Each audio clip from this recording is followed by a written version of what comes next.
చిత్తూరు జిల్లా పులిచెర్ల మండలం కల్లూరు గ్రామ పంచాయతీకి వనరుల వేలం ద్వారా 8,30,000 రూపాయల ఆదాయం చేకూరినట్లు సర్పంచ్ షూకూర్, కార్యదర్శి నాగరాజు తెలిపారు.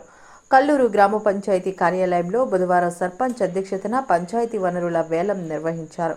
ఈ వేలంలో గుత్తేదారు అన్వర్ బాషా దినవారపు సంతను 6.25 లక్షలు, గుత్తేదారు మస్తాన్ ప్రైవేట్ బస్టాండ్ను 1.75 లక్షలు, గుత్తేదారు Reddappa shopping complex room number 4 నెలకు 2,200 రూపాయలకు దక్కించుకున్నారు. షాపింగ్ కాంప్లెక్స్ రూమ్ నెంబర్ 2, 3లకు గుత్తేదారులు ఎవరు వేలంలో పాల్గొనలేదని సర్పంచ్ కార్యదర్శి తెలిపారు.